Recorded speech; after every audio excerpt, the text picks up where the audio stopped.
দেশের জনপ্রিয় বিমান ticket booking platform flight expert হঠাৎ বন্ধ হয়ে যাওয়ায় চরম ভোগান্তিতে পড়েছেন হাজারো গ্রাহক ও ট্রাভেল এজেন্সি।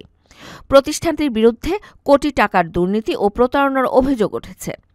বিভিন্ন ট্রাভেল এজেন্সি জানায়, তারা ফ্লাইট এক্সপার্টের মাধ্যমে টিকিট বুকিংয়ে অগ্রিম টাকা পরিশোধ করলেও হঠাৎ করে সব বুকিং বাতিল হয়ে যায় এবং টাকা ফেরত মেলেনি। গ্রাহকরা মতিঝিলের অফিসে গেলে তা বন্ধ পান। কোম্পানির head of commercial Sayeed Ahmed থানায় অভিযোগ করে বলেন, ব্যবস্থাপনা পরিচালক সালমান বিন রশিদ কাউকে কিছু না জানিয়ে পরিবারসহ বিদেশে পালিয়ে গেছেন।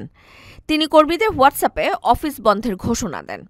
জানা যায়, ফ্লাইট এক্সপার্ট সরাসরি এয়ারলাইনের টিকিট না দিয়ে দুটি মধ্যস্থতাকারী প্রতিষ্ঠানের মাধ্যমে বুকিং করত। অভিযোগ উঠেছে, এই প্রতিষ্ঠান দুটির যোগসাজশে ভুয়া টিকিট ইস্যু ও টাকা আত্মসাতের ঘটনা ঘটেছে। ভুক্তভোগীরা দ্রুত তদন্ত ও অর্থ ফেরতের জন্য প্রশাসনের হস্তক্ষেপ দাবি করছেন। প্রিয় প্রবাসী, আপনার নিরাপদ ভবিষ্যতের জন্য অর্ধেক দামে আজই ফ্ল্যাট বুকিং করুন। ঢাকায় প্রবাসী সিটি দিচ্ছে সীমিত সময়ের স্পেশাল অফার। জমি ও ফ্ল্যাট একসাথে। যোগাযোগ করুন স্ক্রিনে দেওয়া নম্বরে।